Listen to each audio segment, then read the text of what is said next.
Chers élus, comprenez que nous vivons aujourd'hui une période prophétique où tout s'accomplit, comme cela a été écrit dans les Écritures et le livre de vie. Les événements qui se déroulent depuis 2025 et ceux qui viendront reflètent les 10 plaies d'Égypte, mais cette fois à une échelle mondiale et spirituelle. Ces plaies ne sont pas des punitions, mais des étapes de purification et de transformation, nécessaires pour préparer le monde à l'avènement du royaume.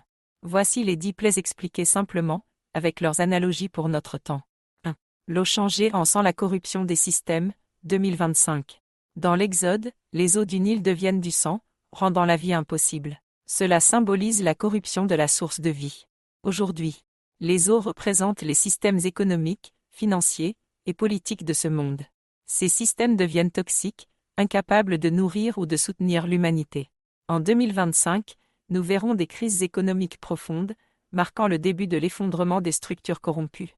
Message pour les élus. Observez les failles des systèmes actuels, mais ne craignez rien. Ces événements marquent le début de la libération. 2. Les grenouilles, la prolifération des crises, 2026. Les grenouilles envahissent l'Égypte, perturbant la vie quotidienne. Aujourd'hui, les grenouilles symbolisent une prolifération de crises mondiales, troubles sociaux, conflits, pandémies, catastrophes naturelles. Rien ni personne n'est épargné, car ces crises touchent tous les aspects de la vie humaine.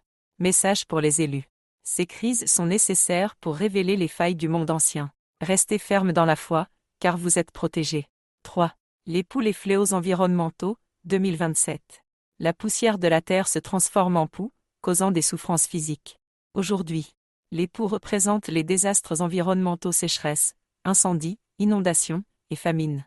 La terre elle-même se rebelle contre l'humanité, montrant les conséquences de notre négligence. Message pour les élus. Ces fléaux rappellent que la terre appartient à Dieu et que l'homme doit retrouver son rôle de gardien, non de destructeur.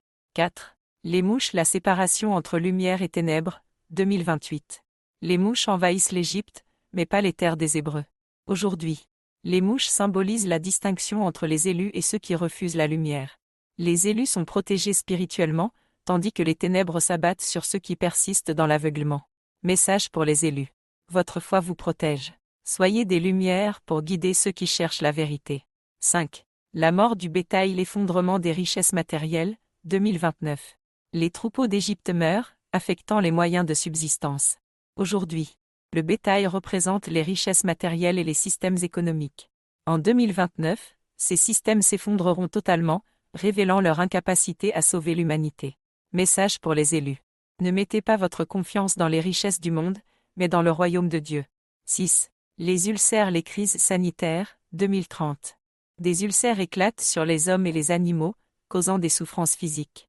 Aujourd'hui, les ulcères symbolisent des crises sanitaires mondiales. Les systèmes de santé seront dépassés, révélant leur fragilité. Ces épreuves rappellent à l'humanité sa vulnérabilité et la nécessité de se tourner vers Dieu. Message pour les élus. Les souffrances du corps préparent l'âme à recevoir la lumière. Restez fidèles et témoignez de la vérité.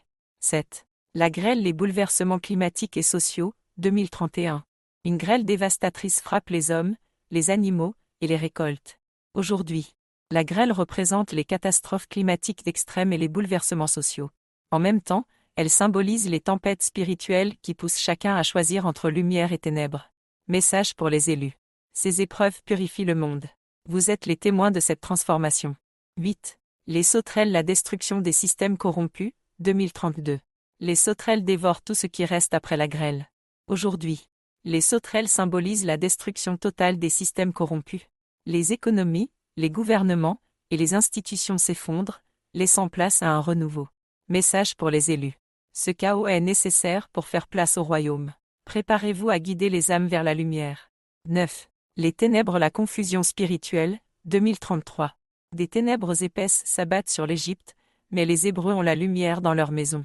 Aujourd'hui, les ténèbres représentent l'aveuglement spirituel pour ceux qui refusent la vérité. Les élus, cependant, marchent dans la lumière et voient clairement le chemin. Message pour les élus. Vous êtes la lumière dans ces ténèbres. Guidez ceux qui cherchent le chemin. 10. La mort des premiers-nés, la libération finale, 2034. La mort des premiers-nés marque la fin de l'oppression et la libération des Hébreux. Aujourd'hui, les premiers-nés représentent les systèmes dominants, les élites corrompues qui s'écroulent définitivement. C'est l'ultime purification avant l'avènement du royaume. Message pour les élus. C'est la fin des ténèbres et le début d'une ère nouvelle. Préparez-vous à entrer dans la nouvelle terre. Résumé pour les élus ce que cela signifie pour nous. Ces plaies ne sont pas des punitions, mais des étapes de purification. Elles détruisent les ténèbres pour que la lumière puisse briller. Les élus sont protégés. Comme les Hébreux, vous êtes sous la protection de Dieu, appelés à être des témoins et des guides. Le royaume est proche. Tout ce que nous voyons aujourd'hui prépare l'avènement de Neptune comme étoile et le début d'un monde nouveau. Référence biblique. Lève-toi, brille, car ta lumière arrive, et la gloire de l'Éternel se lève sur toi. Ésaïe 61. Élus, marchez avec foi et courage. Tout est parfait dans le plan divin, et vous êtes au centre de son œuvre. Les ténèbres s'effacent, et le royaume vous attend.